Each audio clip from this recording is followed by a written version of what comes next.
Good evening, morning, and afternoon, anybody tuning us with today. And today is Saturday. Oh, God. It's Saturday. My apologies for being gone so long. I had a death in the family, and I took some time off, and it's okay. We're all good now. But it's been a very interesting 2 weeks. So much has happened in the past 2 weeks, both DC and Marvel related, and also other forms of media. Like Invincible finally just dropped, I think, last week. So I gotta catch up on that. Two episodes. Two episodes. See, I'm already 2 episodes too late. I just finished the live action Avatar TV show, and it was okay. It's not horrible, but it could have been better. But I liked it enough to where I felt like another kid sitting in the darn living room watching every other animated episode for about 20 minutes, even though each episode is like almost an hour long. But as y'all seen when you clicked on it, it's about this new Spider-Man movie coming out later this year, is what I got from the info of the trailer.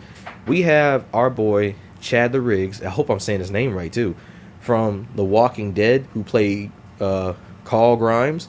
He's supposed to be playing Peter Parker in this upcoming Spider-Man movie. But the funny part to me is I was told it was a horror movie. And I watched the trailer. I had to watch it again even before the making of this video. And then my girlfriend just watched the trailer for the first time before we made this video. It's like 40 seconds long. And I still find that hard to believe, but hey, let's see how it goes. I want to give it a shot. Only because the moment the trailer opened, I thought it was Tom Holland's Spider-Man getting a horror movie. But nah, I figured out, like, after the trailer continued, it wasn't him. But I'm not hurt by it. Not at all. I'm willing to give it a shot. It's just, from what everybody is still recovering from Madam Web, talking about Morbius and the Venom saga. I liked Venom, so I don't care about that part. But I do understand the frustration with both Madam Web and Morbius. I'm willing to give it a shot. Only because Sony's had enough hit and misses, just like the DC movies we had with Zack Snyder. A lot of them were hit and miss after Zack Snyder, but some of them before that were the same problem.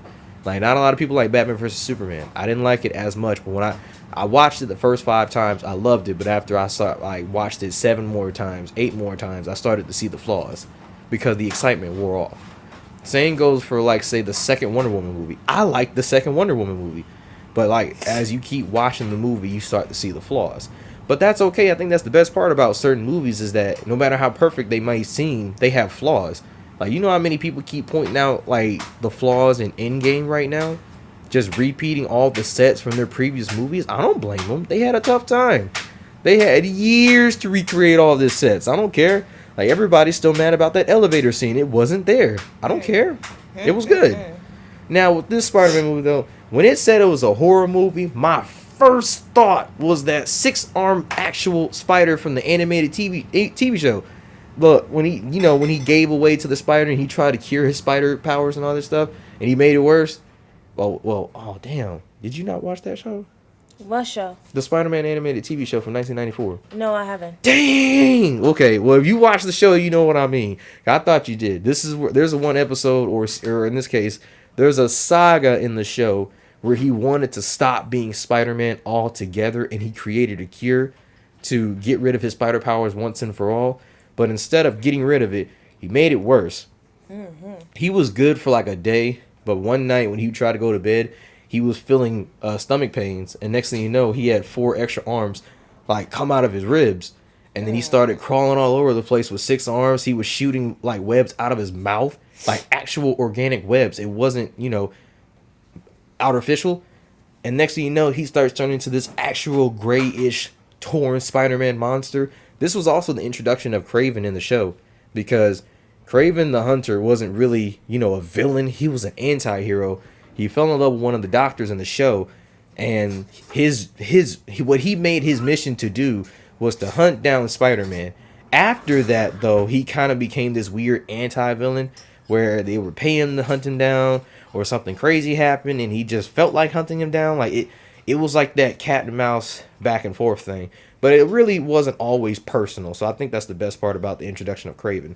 My second notion was I don't know if many people know this, but if you do, it's because not only was it in the Spider-Verse, it's also in like a side story that's also canon.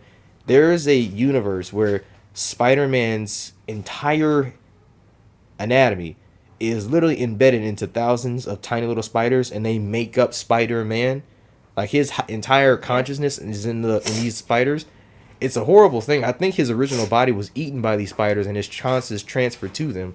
So you see this walking spider-like person walking around with the red mask on, and the rest of his body is nothing but spiders. I forgot how most of the story goes because I haven't read that book in a minute or that issue in a minute. But it's in the Spider-Verse. It's canon. And I honestly thought that'd be an interesting interesting story to do, because that's my first thought when I think of a horror movie for Spider-Man, like the actual crazy stuff that has happened. Other than Spider-Man turning into a killer, which is easy. Not gonna lie, it's easy. It's very easy.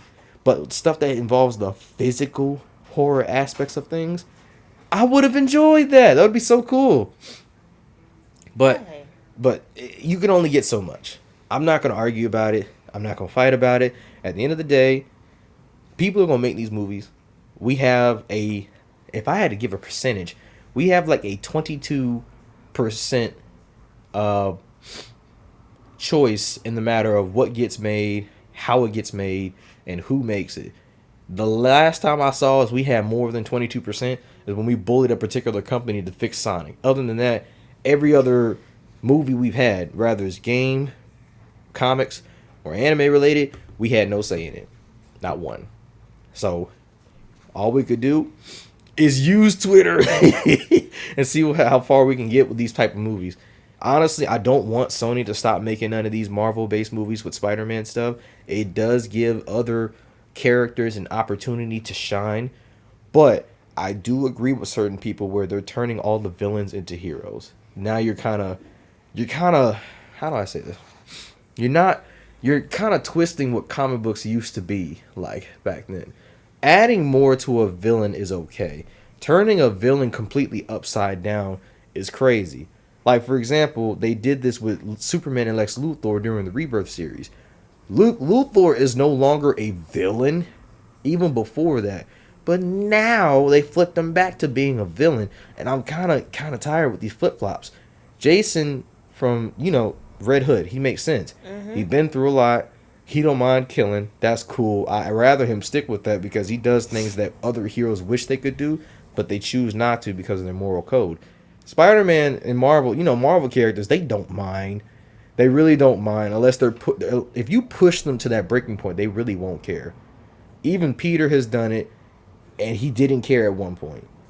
But now I get it. We want to add more to these villains. We want some more background on the villains, which I don't mind. I love backgrounds. Give me a reason more to why this villain became a villain, or why I should sympathize with him, or why I should hate him. I'll be cool with that. But when you flip him upside down and you put him on the same level as Spider-Man, like everybody just being a hero, you kind of take all the fun out of the story, or what the story we used to read growing up. But anywho, I've had my rant. I'm going to see what you guys decide, rather in the comments or in any forms of social media. I would just be looking at it to see what's going to happen. Honestly, I know this trailer had to blow up at some point, but I ain't seen nobody really talk about it. Honestly, it's mainly because it's basically came out of nowhere. But like I said, I never heard this trailer, but you did. It came out a few weeks ago, according to you. Yeah, and that's the funny part. Only one person talked about it, and I found out on my TikTok feed. I haven't even heard people like King Lion talk about it, and that's why I'm like, God, if King Lion ain't talked about it, I don't know what anybody else knows about it. Well, I'm gonna say this: it's considering it wasn't even popularized. I don't think they had that much fun when it comes to marketing value. However, I still don't think it's not real. However, if they put out multiple trailers and they've been boosting up, then I would think it's real. But until then, I would keep it like it rated is. I will say what I'm gonna say. All right.